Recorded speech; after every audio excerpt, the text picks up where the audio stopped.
Oh, I'm a Houston guy. I was born on Southgate, which is just kind of over there by Rice Village. And we moved to South Boulevard when I was 1 year old, and my parents still live in that house.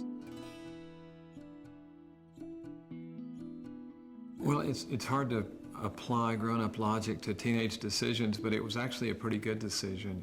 I wanted to be away. I was not rebellious or didn't have any anxiety about who my family was, but Houston was a smaller town then, and everybody knew who I was, and it was the idea of going to create my own universe in a place where I was anonymous was pretty exciting.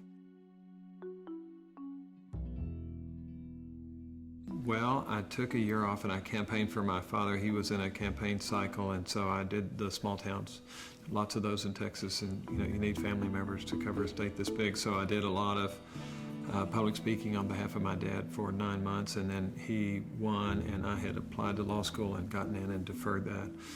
And the decision was whether to pursue the waiting list at Stanford where I was or to go to Texas.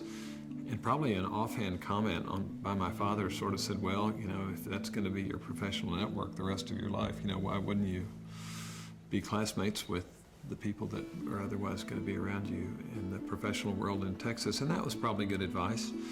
Whether Stanford would have let me in is another question. But, going to Austin, that's where I met my wife, so that sort of settles the matter. But I think it gave me tremendous exposure. I got to sit in the back of the room and, got to go to a lot of small towns and ride a lot of parades and meet a lot of, people that were great and powerful on the outside who were just regular, small, vulnerable folks on the inside. Because in those days in campaigns, they weren't so intensive, and so candidates would stay at our house when they were in Houston. They'd show up after their last event and they'd have breakfast and help me with my homework, and then they'd go on with their Senate campaign or gubernatorial campaign. So it was a different world back then. And the exposure, I think, compelled me to use that exposure and offer myself, which I hope I have done in some ways.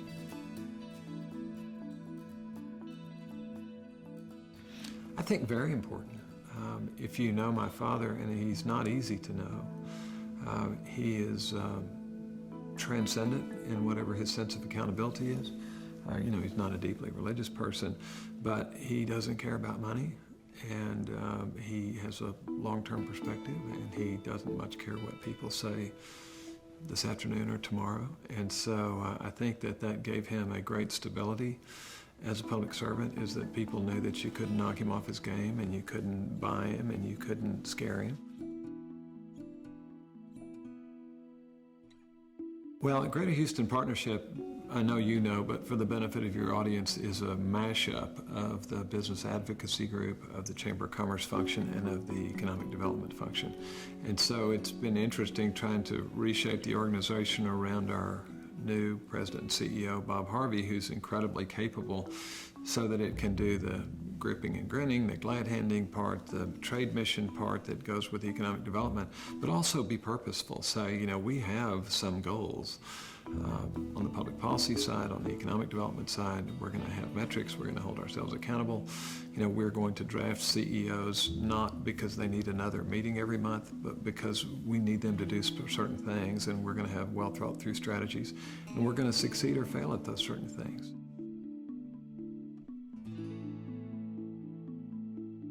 Well, it's flattering, and so, thank you by attribution to the people who have suggested that. I did run for statewide office. In fact, I lost the closest race in statewide history. Not the footnote I intended to be, but you live in the age that you live in, and I try and use my gifts constructively. I think I'd be a good governor. I'd love to be governor, but one of my favorite expressions is, if you want to hear God laugh, tell him your plans. I've heard God laugh. I live in an age that will not elect a radically moderate white male to statewide office, so I have to accept that. I'm so excited about what Dr. Robbins is doing, it's not even healthy. I mean that because, he's one man, this is a long game. As you've said, programmatically, this is about human resource. Yes, we need wet lab space. Yes, we need more venture capital.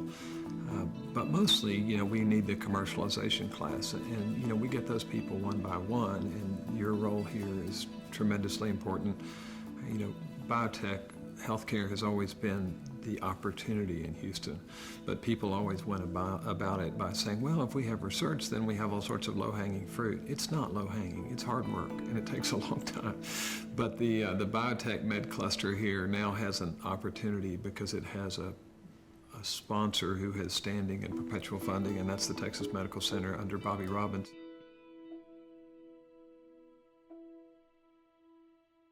With a shamelessly commercial mindset, because people can argue about how the food chain works in all of this. Again, I'm on record as saying it's the human element, it's the commercialization class, but other people have colorable arguments.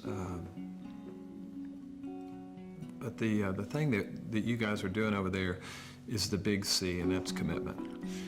Whether it's capital or whether it's people or whether it's researchers, if what you're doing shows a commitment, not just a momentary do-gooder, let's go to the country club and raise $100,000 from rich widows at a time because this is a exciting thing to talk about.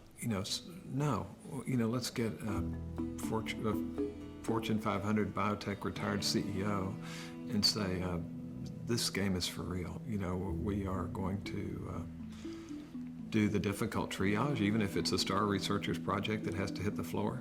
We're going to do the work of creating a business here because we've had all the sort of happy talk and eleemosynary, gee whiz, why not us talk. It's time for the real deal.